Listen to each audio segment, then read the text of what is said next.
I'm told this is time appropriate. The appeal of the universal under the shadow of the postmodern. In 2017, the Modern Language Association held its annual convention in Philadelphia. Having just finished writing a book on the Harry Potter series, I took the opportunity to attend a section on children's and young adult literature. The essays were insightful and scholarly. It was a pleasure to be there and to participate in the conversation. During the question and answer period following the presentations, the popularity of young adult literature was raised, and I stayed on after the conversation had died down and people were moving on to other sections so that I might talk with some of the presenters. One of these presenters was kind enough to stay on with me to talk for a minute or two. I reminded her about the question concerning popularity in young adult literature. There had been many suggestions, but there was one in which I was particularly interested. I asked her if she thought that literature for children and young adults, what some have called Bildungsroman, might be popular in part as a result of their receptivity to explorations of morality, ethics, and justice. Don't novels intended for children and teens, I asked, give authors the excuse or opportunity to discuss moral development more easily than in the hard-boiled world of adult fiction? She paused and looked at me with something like incredulity and said, I am uncomfortable with any assertion of moral norms. Trying to put her at ease, I said, what if we restrict our discussion to the universal equality of all human beings as a moral aspiration? And she said, I am particularly uncomfortable with any assertion of universal truth. I think any such thing is deeply problematic and inappropriate. She then found that she had something else to do. In 2001, I was working as an adjunct professor while I was working on my dissertation.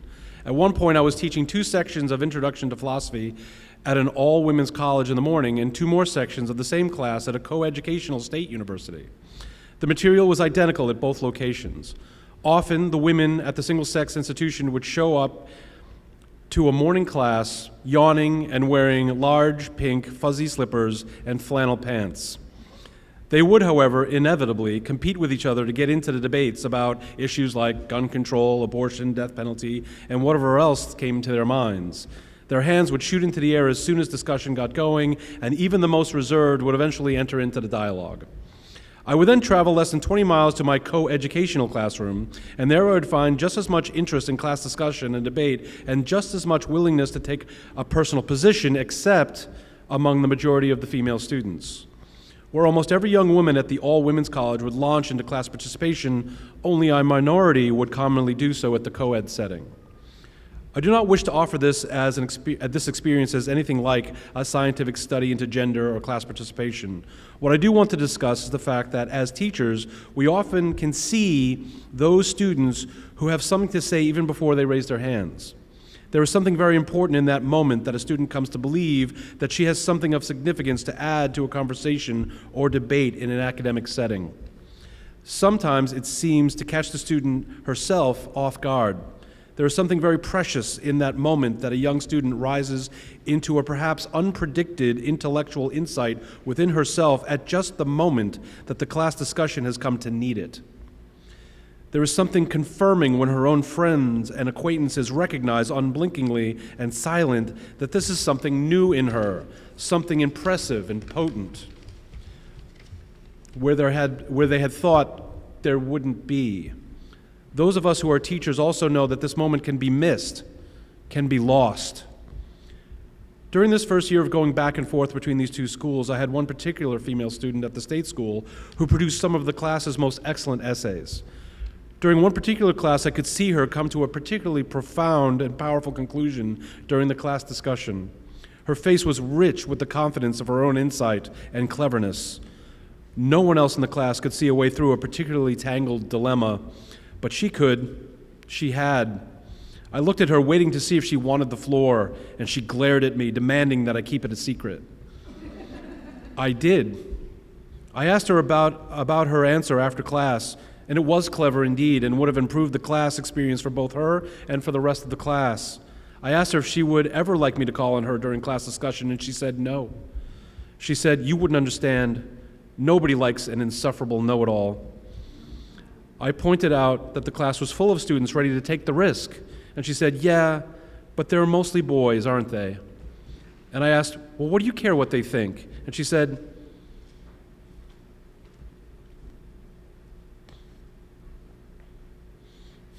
It's expensive not to care.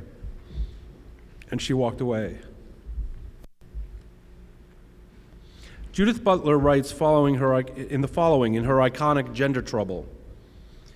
Irigaray would maintain, however, that the feminine sex is a point at linguistic absence, the impossibility of a grammatical denoted substance, and hence the point of view that exposes that substance as abiding and foundational illusion of a masculinist discourse. Hence, for Irigaray, the feminine could never be the mark of a subject.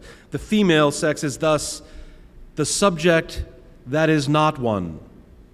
For Beauvoir, the subject within the existential analytic of misogyny is always already masculine, conflated with the universal, differentiating itself from a feminine other, outside the universalizing norms of personhood, hopelessly particular, embodied, condemned to immanence. This association of the body with the female works along magical relations of reciprocity, whereby the female sex becomes restricted to its body, and the male body, fully disavowed, becomes, paradoxically, the corporeal instrument of an ostensibly radical freedom. The masculine poses as a disembodied universality, and the feminine gets constructed as a disavowed corporeality. What is the price? The cost of being the subject that is not one. In Louise Rennison's Angus, Thongs, and Full Frontal Snogging, the character Jazz says, "Georgia, you thought it was funny, I thought it was funny, but you have to remember that boys don't think girls are for funniness." End quote. The 20th century produced unprecedented human atrocities that were often grounded on assertions of self-evident rational truths. It has been the task of the late 20th and early 21st century critique to second-guess the appearance and assertions of self-evidence. It has been the task of post-structuralist critique to unmask assertions of rationality in order to reveal systematic oppression and culturally guaranteed privilege. Who could be opposed to the unmasking of such dreadful and violent fraudulence? As a result, postmodern critique has dominated academic departments with humanities for decades. Who could fault the scholar at the MLA who had been uncomfortable with any discussion of universal morality? There has never been a more effective tool for unmasking unconscious, systematic, culturally sustained oppression like postmodern critique, and it ought never be relinquished. However, this tool sustains itself can be sustained as intellectual destination. Can or should novels be read in undergraduate settings with an eye toward the unmasking of discursive power, colonialization, and oppression? In 8th grade, when I was reading Tolkien's Silmarillion on my own time, my English teacher, Ms. Ramsey, had us analyze the Beatles' Eleanor Rigby in class. Images, symbols, metaphors, meter, and hidden meaning all came tumbling out all over the classroom floor. This song I had heard my entire life turned, right before my eyes, into a treasure map. It felt adventurous, profound, and relevant. I felt adventurous, profound, and relevant. That shared classroom exploration for meaning in fiction and poetry was like a secret garden, and I have never left it for long. Cecilia Conchafar, professor at St. Kate's in the Twin Cities, calls our attention to, quote, that which makes novels work for us, main characters we imagine ourselves into, recognizable depictions of our own lives and our own fantasies, reaffirmations of culturally values, and good, solid, entertaining stories that make you want to run to the bookstore and buy another one. Postmodern critique, the most powerful weapon for unmasking prejudice and privilege, this method for skeptical investigation that Paul Ricoeur and Rita Felsky calls a hermeneutic of suspicion, leaves scant space for adventurous individuality, relevant interpretation. The stultifying violence and oppression of the 20th and 21st centuries, a violence which continues right up into the corridors of higher education and its ongoing scourge of sexual violence, has, it seems, grounded and legitimated the seething postmodern gaze that we disparagingly cast at all claims of authenticity and universal morality.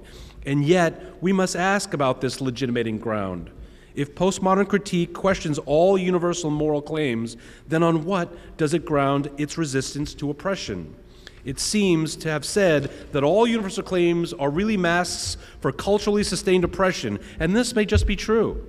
However, the appeal in the name of the oppressed, an appeal that seems to have certainly fueled the overwhelming acceptance of this hermeneutical technique, must be explained, must be defended, grounded, or at least acknowledged within the bounds of the argument.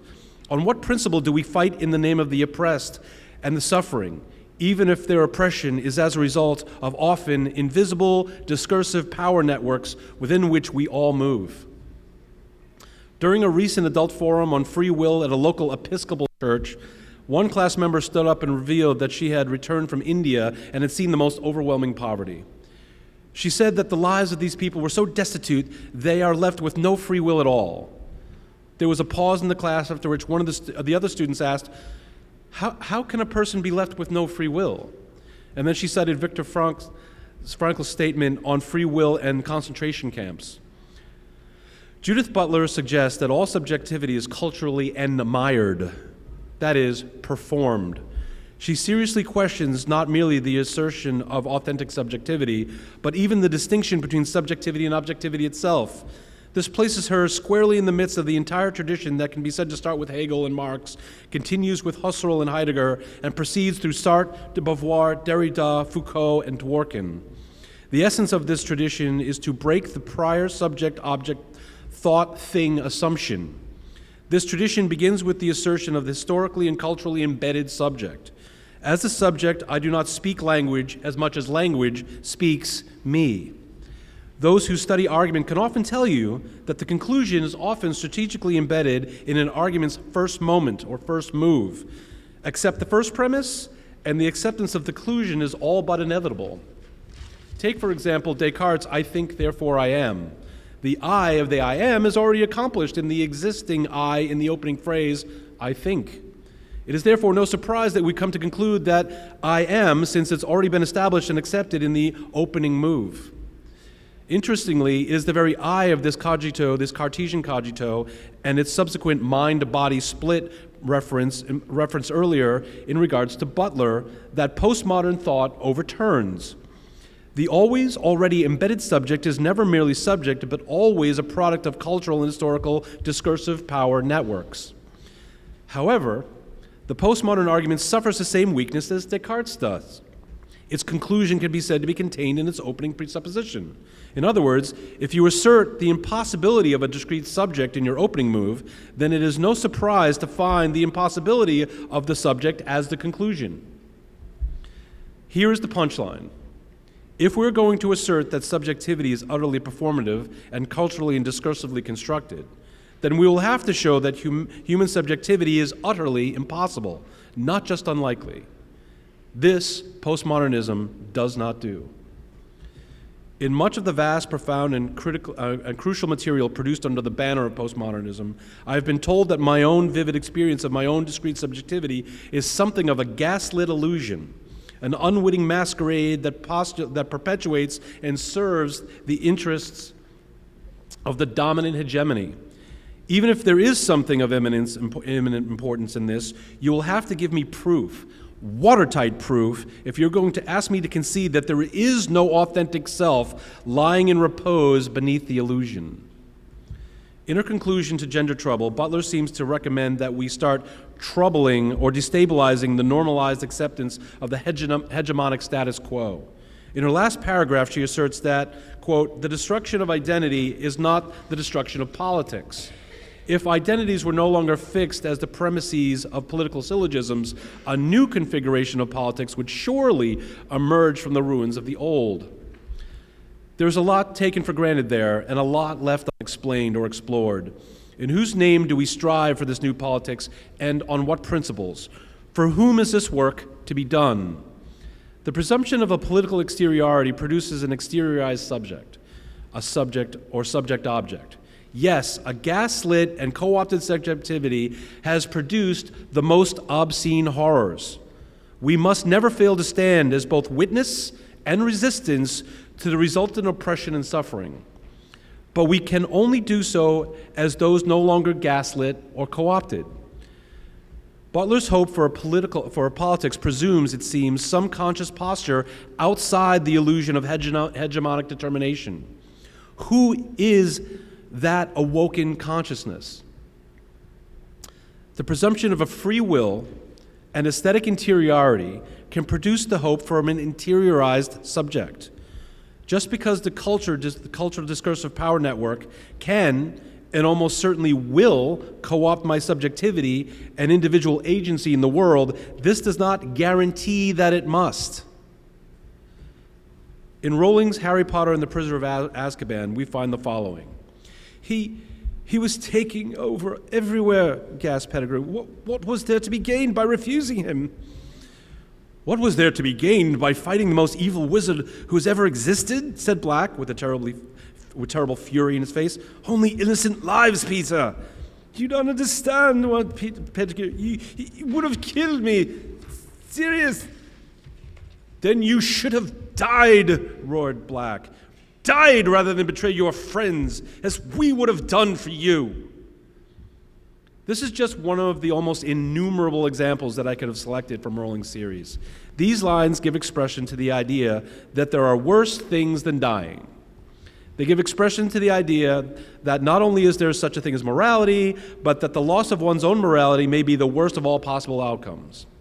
Immanuel Kant presumes a free will and aesthetic interiority. He holds that in the quiet of our own exclusive subjectivity, there is an access, a merely subjective access, mind you, but an access nonetheless to universal truth. This truth has jurisdiction over only the motives of our own next decision, over one's own next discretionary act of subjectively wielded power. The legitimacy of this universal truth can never extend beyond the bounds of one's own interiority. Its force cannot reach the political context of the exteriorized, culturally embedded subject.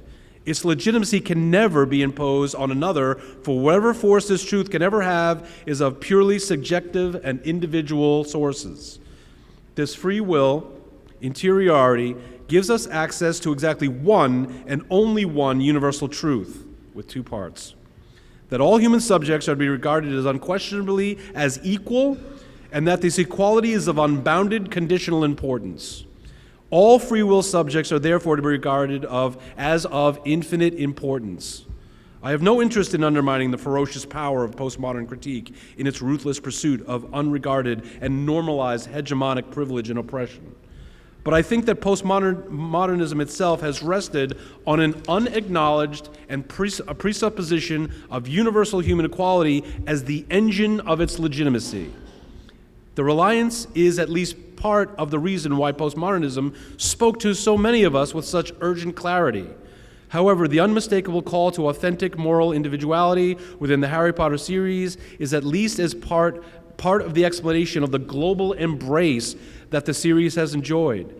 It's no good trying to tell me that my own subjectivity is entirely constructed from political and historical forces when I know all too well that the motives of my own next decision are my own responsibility, regardless of exterior circumstances.